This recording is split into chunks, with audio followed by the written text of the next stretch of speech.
Mark Reynolds made a simple choice that night. He just wanted peace. He wanted a single dinner without the constant buzzing of emails, the relentless ring of clients, and the glow of a screen. He left his smartphone on the kitchen counter, screen down, and walked out the door for a quick bite with an old friend. He thought he was reclaiming 2 hours of his life. He didn't realize he was losing everything else. When he walked back into his quiet suburban home, the silence wasn't peaceful. It was deafening. His wife, Sarah, was gone. And the secret she left behind would shatter his reality forever. The decision felt rebellious, almost juvenile. But Mark needed it. He stood in the hallway of his colonial-style home in Oak Creek, staring at the iPhone 15 Pro Max resting on the marble island. It buzzed again, a message from his VP of sales, probably about the Q3 projections. Mark sighed, rubbing his temples. "Not tonight," he whispered to the empty kitchen. Sarah was upstairs, likely folding laundry or reading one of those dense historical biographies she loved. He yelled up the stairs, "Honey, I'm heading to meet Liam at the Rusty Anchor. I'm leaving my phone here. If the office calls the landline, tell them I died." He heard her soft laugh drift down from the master bedroom. "Don't tempt fate, Mark. Have fun. Don't drink too much whiskey." "Love you," he called out. "Love you too," she replied. Her voice was light, airy, normal. That was the last time he heard it. Mark stepped out into the crisp October air. He drove his Audi to the restaurant, feeling a strange sense of liberation. For 2 hours he was just Mark, not CEO Mark Reynolds, not the guy who fixed everyone's problems. He sat in a booth with Liam, his best friend since college, eating steak and laughing about the good old days before mortgages and cholesterol checks. "You look relaxed," Liam noted, swirling his scotch. "Rare look on you." "Left the phone at home," Mark grinned. "It's like I've severed a limb, but it feels good." They parted ways around 9:15 p.m. Mark drove home, humming along to the radio, feeling recharged. He pulled into the driveway. The house was dark. That was odd. Sarah usually left the porch light on. Maybe she'd gone to bed early. She had been complaining about migraines lately. He unlocked the front door. "Sarah, I'm home." Silence. Not the comfortable silence of a sleeping house, but the heavy, stagnant silence of an abandoned one. The air felt cold. He walked into the kitchen. His phone was still on the counter where he'd left it. He tapped the screen. 14 missed calls, 22 text messages. But they weren't from his office. They were all from Sarah. A knot tightened in his stomach instantly. His fingers trembled as he unlocked the phone. 7:15 p.m. "Mark, pick up." 7:17 p.m. "Please, Mark. Answer." 7:20 p.m. "He's here." 7:22 p.m. "Mark, I can't talk. I have to go. Don't come looking for me yet." 7:30 p.m. "I love you. I'm so sorry." Mark stared at the screen, his breath hitching in his throat. "He's here. Who was he?" "Sarah!" he screamed, sprinting up the stairs. He threw open the bedroom door. The bed was made. Her book was on the nightstand, open to page 142. A half-drunk cup of herbal tea sat next to it, cold. He ran to the closet. Her clothes were there. Her suitcase was there. Her passport, usually kept in the small safe in the corner, was gone. He ran back downstairs, his heart hammering against his ribs like a trapped bird. He checked the back door. It was unlocked. Sarah was a stickler for security. She never left the back door unlocked.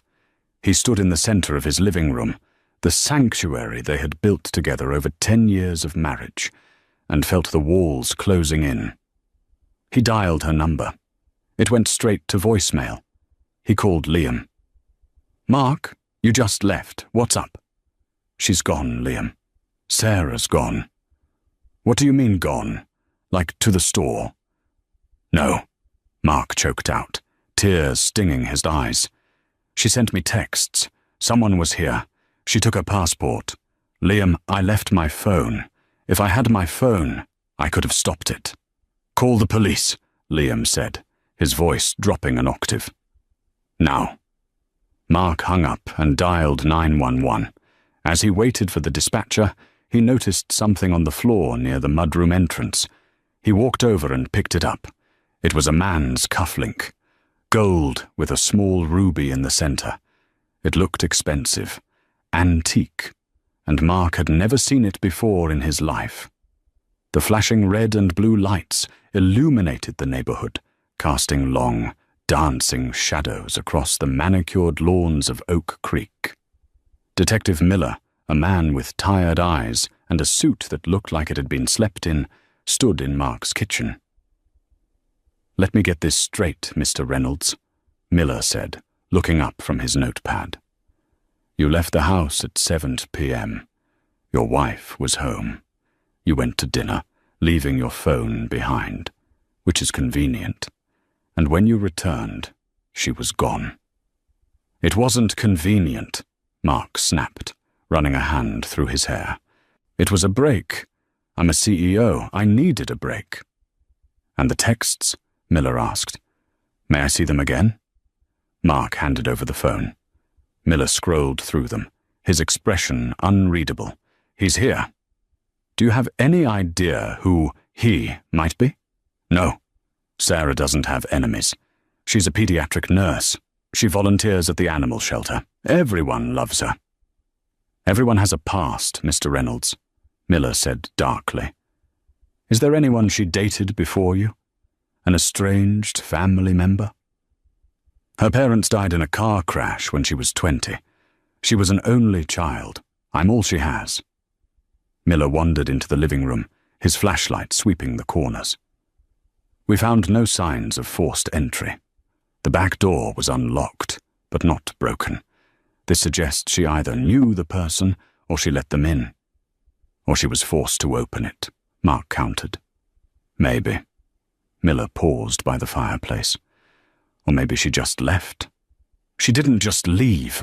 She sent me panic texts." Miller turned to face him. "Mr. Reynolds, in 80% of disappearances involving a spouse, the partner is the first person we look at. You went off the grid for 2 hours. No GPS tracking on your person, no digital footprint, just your word and your friend Liam's word." "Check the restaurant cameras," Mark yelled. "I was there." "We will," Miller said calmly. "But right now, you need to stay in town. Don't go anywhere." The police left around 2 a.m. They took the cufflink into evidence, dusted for prints, and taped off the back door. Mark sat on the couch, staring at the empty fireplace. The silence was back, heavier than before. He couldn't sleep. Every time he closed his eyes, he saw the text. "He's here. Who was he?" Mark stood up. He couldn't just sit there. He needed to find something the police missed. He knew Sarah better than anyone. He knew where she hid things. He went to the basement. Sarah had a small crafting studio down there where she painted. It was her sanctuary. He turned on the lights. It smelled of turpentine and lavender. He started opening drawers, paints, brushes, canvases. Nothing. He moved to the bookshelf in the corner. It was filled with old art history books. He pulled them out one by one, shaking them. From a thick copy of Italian Renaissance art, a photo fell out. Mark picked it up. It was a Polaroid, faded and yellowing at the edges. It showed a young Sarah, maybe 19 or 20, standing on a dock. She wasn't smiling. She looked terrified. And she wasn't alone. A man had his arm around her. He was tall, with slicked back dark hair and a sharp, cruel jawline. He was wearing a tuxedo. Mark squinted at the photo. On the man's wrist, just visible under the cuff of his shirt, was a cufflink. Gold, with a ruby in the center. Mark's blood ran cold. He flipped the photo over. On the back, written in Sarah's handwriting, were 3 words. Luca. 2012. Naples. Naples? Sarah had never been to Italy. She told Mark she had never left the country until their honeymoon in Paris. She said she grew up in Ohio. Mark pulled out his phone. He wasn't letting it out of his sight now, and Googled Luca Naples crime. It was a shot in the dark, but the cufflink looked like mafia jewelry. Nothing specific came up, just generic news stories. He tried a different search. He searched for the specific cufflink design. Gold cufflink, ruby crest lion. He scrolled through images. Finally, he found a match on an old auction site for seized assets. The Valenti crime family estate. Seized 2015. Mark dropped the phone on the desk. The Valenti family. One of the most notorious crime syndicates in New York and Italy. Sarah wasn't just a nurse from Ohio. She was connected to the Valentis. Suddenly the house phone rang. The landline. Mark stared at it. It was 3:15 a.m. Nobody called the landline. He picked it up slowly. "Hello? You found the photo?" A voice rasped. It was a man's voice. Deep. Accented.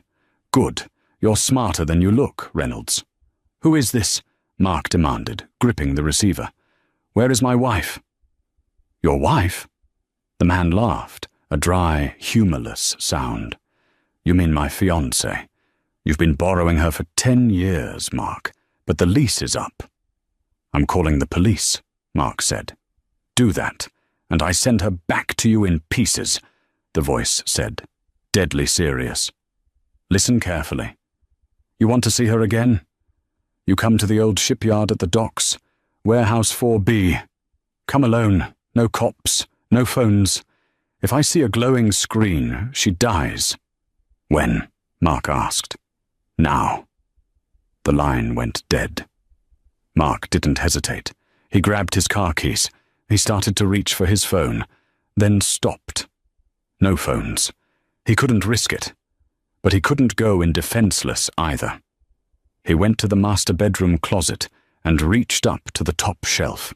Hidden inside a shoebox was a snub-nosed .38 revolver. He'd bought it years ago after a break-in down the street, fired it twice at a range, and never touched it since. He checked the cylinder. It was loaded.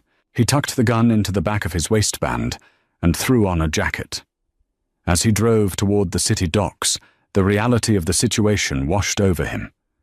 Sarah, his gentle, tea-drinking, book-reading Sarah, was engaged to a mobster? It was impossible. She cried when they watched sad movies. She saved spiders from the bathtub. But the photo didn't lie, and neither did the fear in her eyes in that picture. The docks were a ghost town at 4 a.m. Fog rolled off the water, obscuring the streetlights. Mark parked his Audi a block away from warehouse 4B, hidden behind a stack of shipping containers. He walked the rest of the way, his footsteps echoing on the wet pavement. Warehouse 4B was a rusted hulk of corrugated metal. The side door was ajar. Mark took a deep breath, touched the cold steel of the gun at his back, and pushed the door open. Inside, it was dimly lit by a single hanging bulb in the center of the vast space. Under the light, a chair was set up, and in the chair sat Sarah. She was bound with zip ties, her mouth was taped, her eyes were wide with terror. When she saw Mark, she started shaking her head frantically, making muffled noises. Mph. "So the brave husband arrives," the voice echoed from the shadows. A man stepped into the light. It was the man from the photo, older now. His hair was graying at the temples, but the cruel jawline was the same. He wore a pristine suit that looked out of place in the grimy warehouse. "Luca," Mark said, his voice steady despite his racing heart. "You know my name." Luca smiled. "She told you. I found your picture." "Ah, sentimental." Luca walked over to Sarah and placed a hand on her shoulder. She flinched violently. "Sarah, or Isabella, as I know her, ran away from me a week before our wedding." She took something of mine, something very valuable. I don't have anything of yours, Mark said. She has nothing. We live a simple life. She has a memory, Luca said, tapping his own temple. She saw where I buried the bodies, Mark, metaphorically and literally, and she saw the account numbers. Luca pulled a knife from his pocket, a switchblade. He flicked it open. She thought she could hide in suburbia, change her name, dye her hair, marry a boring businessman. Luca sneered. But nobody leaves the Valenti family. Let her go, Mark said, stepping forward. Take me. I have money. I can transfer you millions right now. Luca laughed.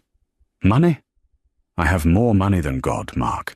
This is about respect. She disrespected me.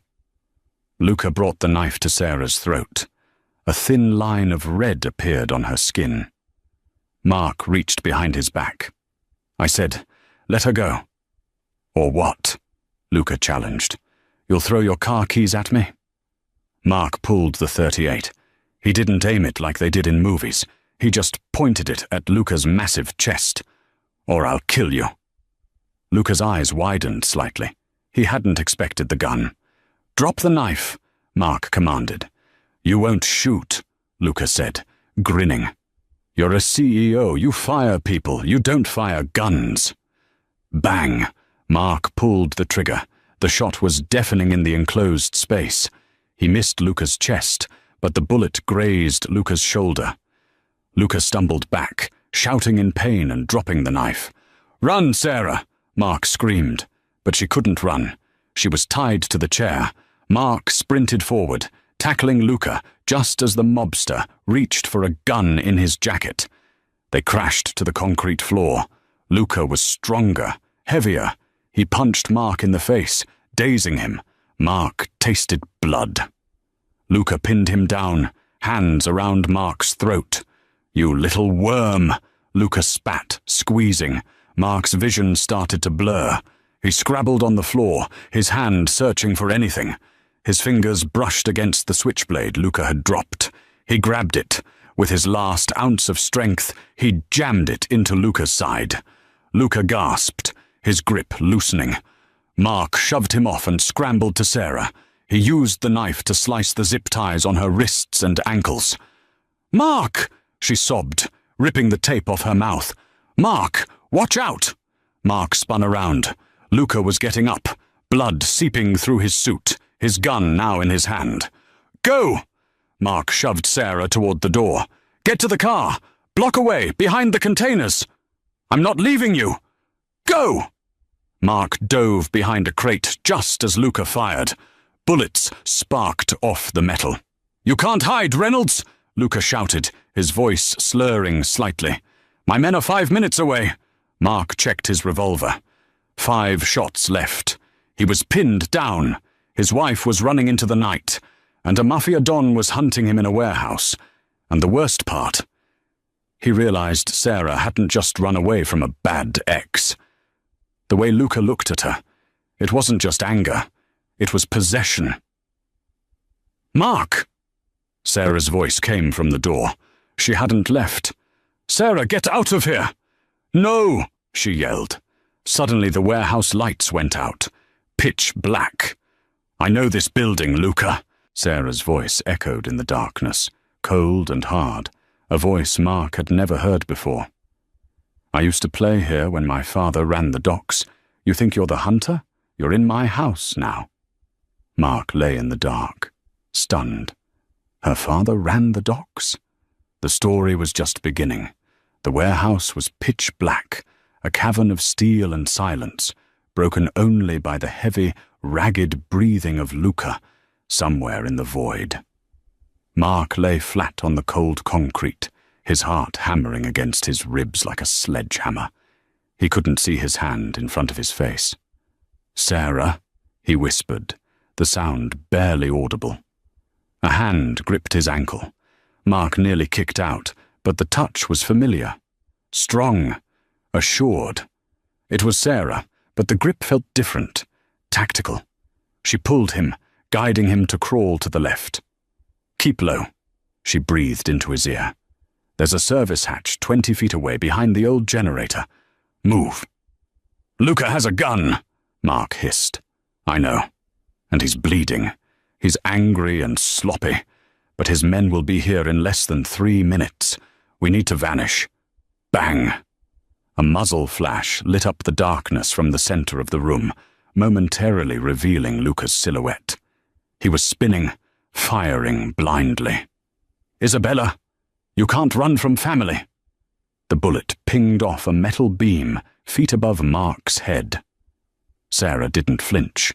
She picked up a heavy rusted bolt from the floor and hurled it across the room, to the far right.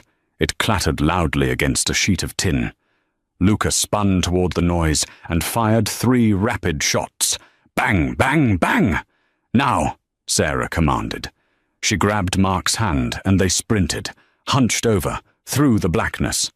Sarah moved with a terrifying familiarity, weaving around crates and machinery she couldn't possibly see. She knew the layout by heart. They reached a heavy iron grate in the floor. Sarah yanked it up. It shouldn't have been possible for her frame, but adrenaline was a hell of a drug. Down. It's a drainage tunnel. It leads to the riverbank. Mark dropped into the murky, foul-smelling water below. Sarah followed, pulling the grate back into place just as the warehouse doors burst open. Beams of high-powered flashlights sliced through the darkness above them. "Boss, you hit!" a new voice shouted from above. "Find them!" Luca roared, his voice echoing down the drain. "Tear this place apart!" Sarah and Mark waded through the sludge in the pitch black. Mark wanted to vomit. He wanted to scream, but he kept moving. Sarah was leading him by the hand, her grip iron tight. They emerged 10 minutes later under a rotting pier, coughing and covered in slime. The cold river air bit into their skin. "My car," Mark gasped. "It's a block away." "Too risky," Sarah said, wiping mud from her face. Her eyes were hard, scanning the perimeter. "They'll have the car under surveillance. We need a new ride." She spotted an old Ford pickup truck parked near a fish market loading dock. The driver was inside the market, arguing with a vendor. The engine was idling to keep the heater on. "Sarah, we can't steal a truck," Mark stammered. "I'm the CEO of Reynolds Tech. I don't steal trucks." Sarah looked at him, really looked at him. In the harsh yellow light of the street lamp, she looked like a stranger. "Mark, the man you were an hour ago is dead. If you want to live, you get in the truck." She didn't wait for an answer. She sprinted to the truck, jumped in the driver's seat, and threw it into reverse. Mark scrambled into the passenger seat just as the owner ran out, shouting. Sarah floored it. The tires screeched, and they peeled away from the docks, merging onto the highway, just as black SUVs began swarming the area they had just left. Mark stared at his wife. She was driving with one hand, checking the mirrors constantly. "Who are you?" Mark whispered, his voice trembling. "Because you sure as hell aren't a pediatric nurse." Sarah didn't look at him. She stared at the road, her jaw set. "My name is Isabella Moretti, and tonight I just started a war." They drove for 2 hours, heading deep into the rural countryside, far away from the cameras and the digital grid of the city. They ditched the truck in a dense patch of woods and walked another 3 miles to a dilapidated hunting cabin that looked abandoned. Sarah, Isabella, broke the lock on the back door with a rock and ushered Mark inside. It was musty, filled with dust sheets, but it was dry. "My father bought this place under a shell company 20 years ago," she said, pulling the curtains tight. "Safe house number 4. Nobody knows about it except me." Mark collapsed onto a dusty sofa. The adrenaline was fading, replaced by a crushing exhaustion and a deep, aching sense of betrayal. "Isabella Moretti," Mark said, testing the name. It tasted bitter. "The Moretti crime family. New Jersey syndicate?" "Yes." She turned to face him. She looked exhausted, her nursing scrubs covered in sewer filth, but her posture was regal, defiant. My father was the Don. Luca Valenti was the heir to the rival family. Our marriage was supposed to be the peace treaty, the union that would merge the East Coast operations. And you ran, Mark said. I found out what they were planning, she said quietly. It wasn't just a merger. Luca planned to kill my father and my brothers at the wedding reception. A red wedding-style takeover. I couldn't stop it with force, so I stopped it with leverage. The account numbers, Mark recalled. Luca mentioned them. The ledger, she corrected. The digital keys to the Valenti offshore accounts. Billions of dollars. I memorized the encryption sequence and erased the files from their servers. I became the only key. If they killed me, they lost their fortune. If they married me, they'd eventually torture it out of me. So I ran. I became Sarah. I met a kind, sweet man who liked grilled cheese sandwiches and didn't own a gun. Her voice cracked. I fell in love with you, Mark. That part was real, the only real thing in my life. Mark stood up, anger flaring hot in his chest. Real? Sarah, our entire marriage is built on a lie. You put me in danger every single day. If I hadn't left my phone at home tonight, if you hadn't left your phone, you'd be dead, she snapped. They track phones, Mark. They found us because someone tipped them off to your location, and they pinged a device near you. I didn't have a device. Someone near you did, she said darkly. Think, Mark. Who knew you were going to dinner? Who knew you were leaving your phone behind? Mark froze. The memory of the evening replayed in his mind. The rusty anchor, the steak, the whiskey. Liam. Liam, Mark whispered. No, no way. He's my best friend. He's the godfather to our future kids. Liam has a gambling problem, Mark, Sarah said softly. I saw the notices in the mail when I went to his house for the BBQ last month. Final notices. Big numbers. People like Luca. They find people like Liam. They buy them. Mark felt sick. He asked me why I looked relaxed. I told him I left my phone. He texted someone right after I said that. I thought he was just checking work. He was signaling the hit team, Sarah said. They went to the house to grab me, expecting you to be distracted for 2 hours. They didn't expect you to come home early because you missed your phone, or maybe they planned to kill you when you got back. Mark paced the small room. His world was shattering. His wife was a mob princess.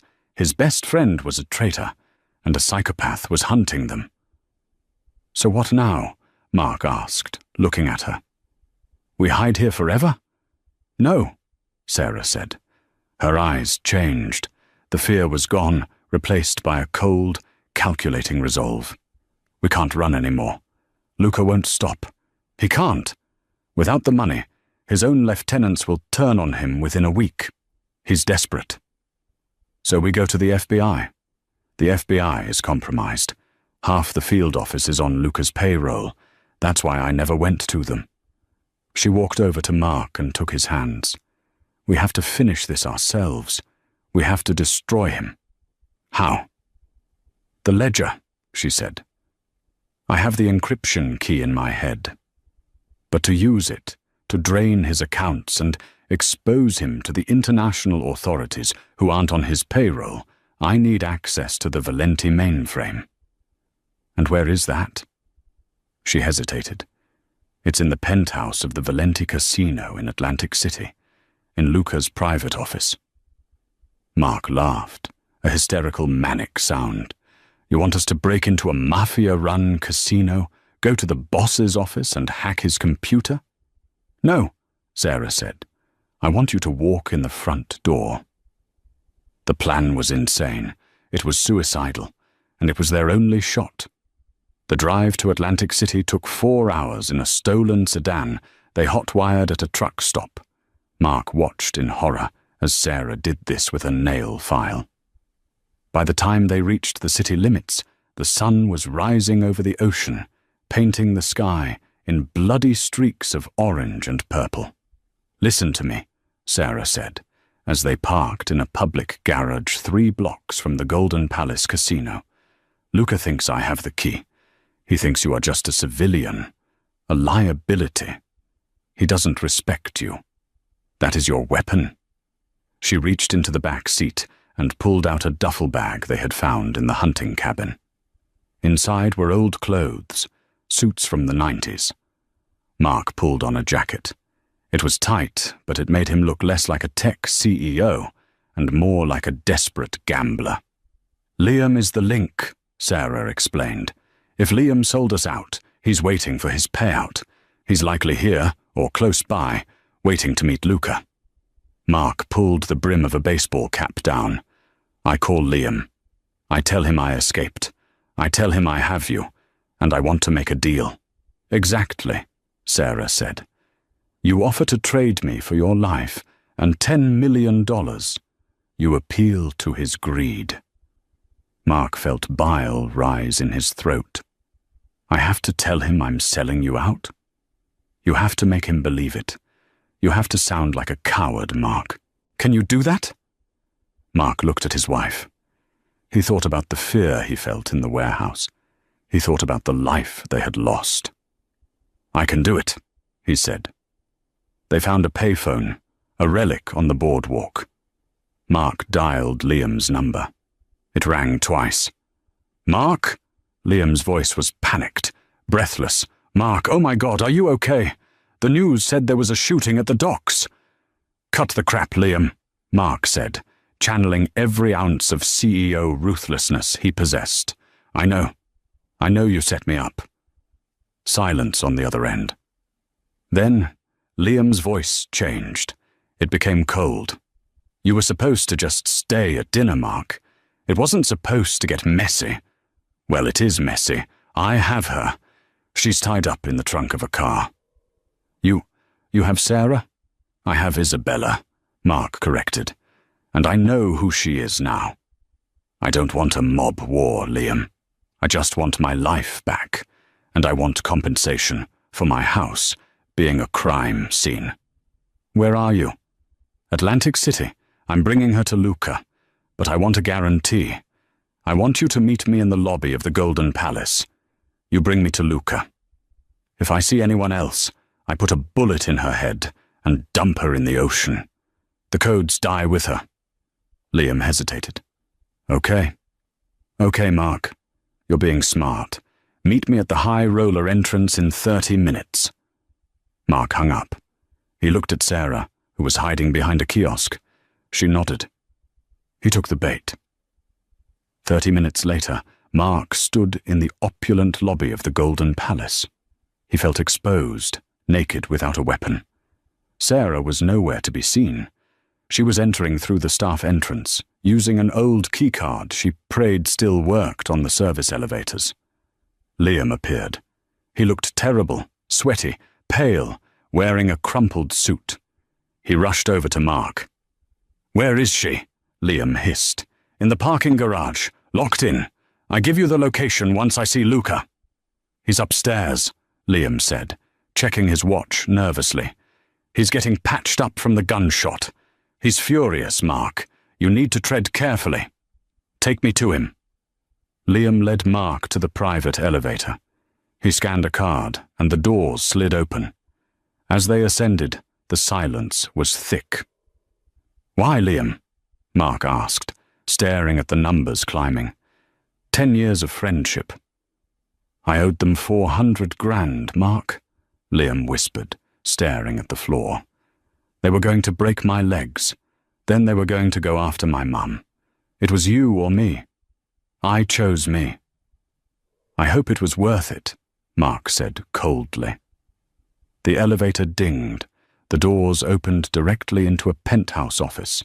It was massive, with floor-to-ceiling windows overlooking the Atlantic.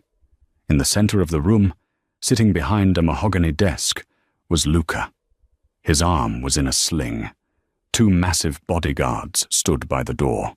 "The prodigal husband," Luca sneered. "Liam tells me you've come to your senses." "I'm a businessman," Mark said, stepping into the room. "I cut my losses.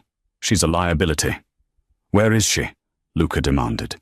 "Transfer $10 million to this account," Mark said, sliding a piece of paper across the desk. "And I tell you where the car is." Luca laughed. He picked up the paper, crumbled it, and threw it at Mark. "You think you're in a position to negotiate? You're in my building. You're a dead man walking." Luca nodded to the guards. "Beat it out of him." The 2 guards stepped forward. Mark's heart hammered. "Come on, Sarah, come on." Suddenly, the lights in the office flickered. The large screen behind Luca's desk, which was displaying stock prices, went black. Then, a face appeared on the screen. It was Sarah. She was sitting in the server room, illuminated by the blue glow of racks. "Hello, Luca." Her voice boomed through the office speakers. Luca jumped up. "What is this?" "I'm bypassing your firewall," Sarah said calmly. "I'm currently uploading the entire Valenti ledger to the FBI, Interpol, and the IRS. You have about 60 seconds before every agency on Earth gets a copy." "Stop it!" Luca screamed, grabbing a handgun from his drawer. He pointed it at Mark. "Tell her to stop or I kill him." "Go ahead." Sarah's voice was icy. "Kill him. He's just a distraction." Mark looked at Liam. Liam looked terrified. "Liam?" Mark said calmly. "You have his phone, don't you? The one I left at home?" Liam blinked. "What? No, You took it from the house," Mark lied, improvising wildly. "Sarah tracked it. She's not in the server room, Luca. She's recording this from the police station." Luca swung his gun toward Liam. "You idiot! You led them here?" "No, he's lying!" Liam shrieked. It was enough of a distraction. As Luca turned, Mark grabbed a heavy crystal decanter of scotch from the rolling bar cart next to him and smashed it into the face of the nearest bodyguard. Chaos erupted. Mark's hand tightened around the neck of the crystal decanter. It was heavy, leaded glass, filled with amber scotch that cost more than his first car. In the reflection of the glass, he saw his own distorted face, sweaty, terrified, but hardening into something unrecognizable. "Do it, Mark!" Sarah's voice crackled from the wall speakers, distorted by static but piercingly loud. "Drop the facade!" Luca turned, his eyes narrowing. "Facade?" That split second of confusion was all Mark needed. He didn't throw the decanter. He swung it like a club. He put every ounce of his repressed anger, every late night at the office, every lie he'd been told in the last 6 hours into the motion. The crystal impacted the nearest bodyguard's face with a sickening, wet crunch. The glass didn't just break, it detonated. Shards of crystal and a spray of alcohol blinded the man instantly. He howled, a guttural sound of pure agony, and stumbled backward, his finger clamping down on the trigger of his submachine gun. Brrrrt! Bullets stitched a line across the ceiling, raining plaster dust and debris down on the mahogany furniture. Mark dove behind the heavy leather sofa, his heart hammering against his ribs so hard it felt like it was trying to bruise him from the inside. "Kill him! Kill him now!" Luca roared, clutching his wounded shoulder. His face was a mask of purple rage, veins bulging in his neck. "Don't just stand there!" By the elevator, Liam was hyperventilating. The gunfire had snapped something in him. The self-preservation instinct that had led him to sell out his best friend now screamed at him to run. He lunged for the elevator panel, his hands shaking so violently he missed the button twice. "I'm out! I'm out!" Liam screamed, slamming his palm against the down arrow. Luca spun around. The sight of the fleeing accountant, the rat who had chewed through the ropes of loyalty, was the final insult. "You coward!" Luca hissed. He raised his handgun. his aim steady despite his injury. "Liam, get down!" Mark yelled from behind the couch. It was too late. Bang! The sound was singular and final. The bullet caught Liam square in the center of his back. Mark watched, time seeming to slow down, as his best friend, the man who had toasted him at his wedding, who had held his secrets, who had just betrayed him for a gambling debt, slammed against the brushed steel doors. Liam slid down slowly, leaving a streak of bright crimson against the metal. He turned his head, his eyes wide, locking onto Mark's across the room. There was no hate in them anymore, just shock, and a terrible, childish fear. Then the light went out of them. Mark felt a scream build in his throat, a primal roar of grief and fury. But he swallowed it down. It tasted like bile and ash. There was no time to mourn. Mourning was for the survivors, and Mark wasn't a survivor yet. "Sarah!" Mark screamed at the screen, his voice cracking. "Now! Burn it all down!" On the wall screen, Sarah's face was grim. She typed a final command. "Goodbye, Luca." The penthouse plunged into absolute darkness. Sarah hadn't just cut the lights, she had killed the entire grid for the casino. The hum of the air conditioning died. The ambient glow of the electronics faded. The only light came from the faint, ghostly reflection of the Atlantic City skyline filtering through the floor-to-ceiling windows, casting long, skeletal shadows across the room. In the sudden void, the silence was terrifying, broken only by the groans of the blinded bodyguard and the heavy, ragged breathing of Luca. Mark knew he had seconds before they adjusted to the dark. He knew the layout of the room. He began to crawl, his knees scraping against the hardwood, moving away from the sofa. He could smell the spilled scotch, the metallic tang of blood, and the sharp scent of ozone from the gunfire. "I can hear you, Reynolds," Luca hissed in the dark. His voice seemed to come from everywhere and nowhere. "You're breathing like a dying dog. You think the dark helps you? I was born in the dark."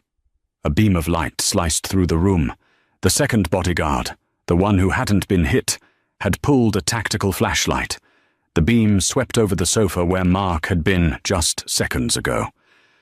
"Clear," the guard grunted, his voice professional, detached. "Check behind the desk," Luca ordered, racking the slide of his pistol. "And when you find him, shoot him in the stomach. I want it to last."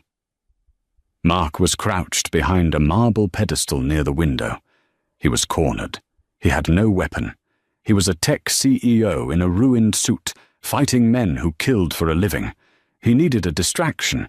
He needed chaos. He looked at the marble bust on the pedestal, a heavy, Roman-style head. He gripped it with both hands, his muscles straining. As the flashlight beam swung toward him, Mark heaved the stone bust not at the guard, but directly at the massive glass pane behind Luca's desk. Crash! The sound was cataclysmic. The reinforced glass shattered outward, unable to withstand the heavy impact. Instantly, the room was assaulted by the elements. The wind from the Atlantic Ocean, 30 stories up, howled into the penthouse like a physical blow. It was a vortex of cold air and deafening noise. Papers from the desk whipped up into a frenzy, creating a blinding paper snowstorm in the flashlight's beam. The heavy velvet curtains whipped violently. "What is he doing?" Luca screamed, shielding his face from the gale. Mark didn't hesitate. He launched himself into the storm. He tackled the bodyguard from the blind side. It wasn't a graceful, cinematic takedown. It was a desperate, flailing collision of bodies. They hit the floor hard. The guard was heavier, a wall of muscle, and he smelled of stale tobacco and sweat. He grunted, swinging the heavy flashlight into Mark's ribs. Crack! Mark gasped, pain exploding in his side, but adrenaline flooded his system, numbing the agony. He wasn't fighting for a merger. He was fighting for his life. He jammed his thumb into the guard's eye socket, gouging with animalistic desperation. The guard screamed, dropping the flashlight. The beam spun wildly across the floor, illuminating flashes of the room. Liam's body, the overturned chairs, the blood on the carpet. Mark scrambled for the guard's gun, his fingers brushing the cold steel. He gripped it, rolled onto his back, and fired. Bang! Bang! He didn't aim. He just pulled the trigger until the weight on top of him went limp. Mark shoved the body off, gasping for air, his lungs burning. He scrambled to his feet, swaying unsteadily. He held the gun up, aiming into the swirling wind and darkness. "It's over, Luca," Mark yelled, his voice barely audible over the howling wind. "The police are coming. The data is out. You're finished." "You think the police scare me?" Luca's voice came from the broken window. A flash of lightning from the storm outside illuminated the room for a split second, freezing the scene in a strobe-light horror. Luca was standing on the narrow balcony ledge, the wind whipping his bloody suit jacket around him like a cape. He looked like a demon, his eyes manic, a grin of pure insanity plastered across his face. "I built this city," Luca shouted, stepping back toward the edge. "I own the judges. I own the DA. I don't go to jail, Reynolds. I am the Valenti family, and if I go down, you're coming with me." Luca raised his gun, leveling it at Mark's chest. Mark squeezed the trigger of the guard's gun. Click. Mark froze. He squeezed again. Click. Empty. The guard had spent the magazine spraying the ceiling. Luca laughed. It was a wet, gurgling sound. "The house always wins, Mark. Always." Mark stared down the barrel of Luca's gun. He thought of Sarah. He thought of the quiet dinners he would never have again. He closed his eyes, waiting for the flash. Screech. The sound of metal tearing against metal echoed through the room. The elevator doors, which had been locked down by the hack, were being pried open with a crowbar. Mark opened his eyes. Isabella Moretti stood in the elevator doorway. She wasn't the Sarah who knitted scarves. She was wearing a Kevlar vest over her scrubs, her face streaked with grease from the elevator shaft she had just climbed down. In her hands, she held a Remington 870 pump-action shotgun she'd taken from the security locker. "The house is closed, Luca," she said. Her voice wasn't loud, but it cut through the wind like a razor. Luca turned, his eyes widening in genuine disbelief. "Bella!"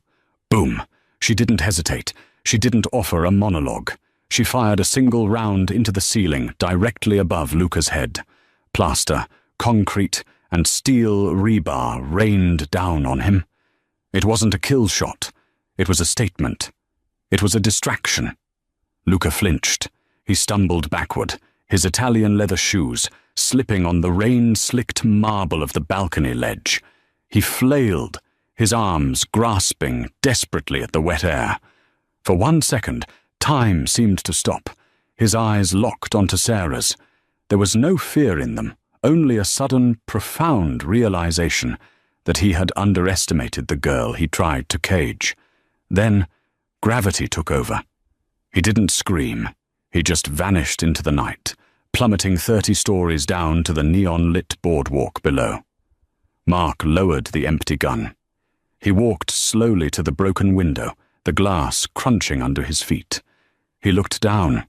Far below, amidst the flashing lights of the boardwalk, a crowd was beginning to gather around a dark, broken shape on the pavement. Mark slumped against the wall, sliding down until he hit the floor. He looked at Sarah. She was lowering the shotgun, her hands trembling for the first time. She walked over to him, stepping over the debris and the bodies. She didn't hug him. She didn't kiss him. She knelt beside him and checked his pupils, her nurse training taking over automatically. "We have 3 minutes before the SWAT team breaches the stairwell," she said, her voice shaking slightly. "We need to be the victims. Drop the gun, lie down, look traumatized." Mark looked over at the elevator, where Liam's body lay still. He felt tears finally spilling over, hot and stinging against his cold cheeks. "I don't have to act, Sarah," he whispered, his voice broken. "I am traumatized." The next 6 months were a blur of depositions, witness protection interviews, and media frenzies. The casino shootout was the headline of every paper in the country. Mark Reynolds, the tech CEO, and his wife Sarah, the hidden mafia princess who took down the Valenti crime family. They were heroes, and they were strangers. Mark sat in a small cafe in Florence, Italy. It was raining. He stirred his espresso, watching the water run down the cobblestone streets. He wasn't Mark Reynolds anymore. Legally, his name was Thomas Hale. He had a beard now, and he wore glasses he didn't need. The chair opposite him scraped back. Sarah, now known as Eleanor, sat down. She looked different. Her hair was cut short, dyed a deep auburn. She wore a trench coat and looked every bit the European local. They hadn't lived together since that night. The FBI had separated them for debriefing, and then the reality of who she was had set in. Mark couldn't go back to watching Netflix on the couch with a woman who knew how to hotwire cars and handle a shotgun. "You look good," she said, her voice hesitant. "I look like a geography teacher," Mark joked weakly. "How are you?"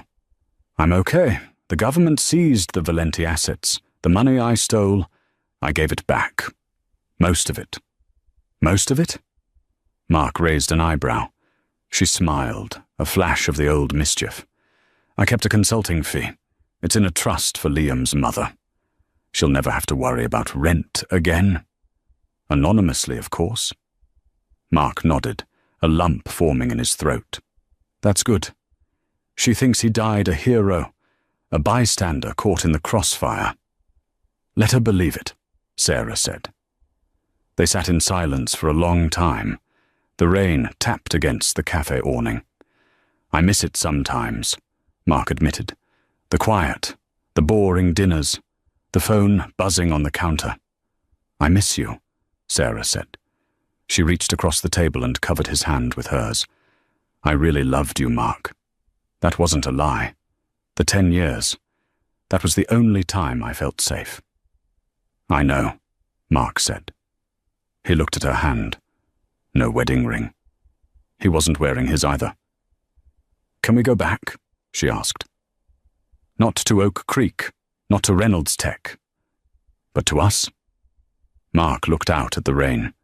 He thought about the man he was before he left his phone on the counter. That man was naive. He was soft.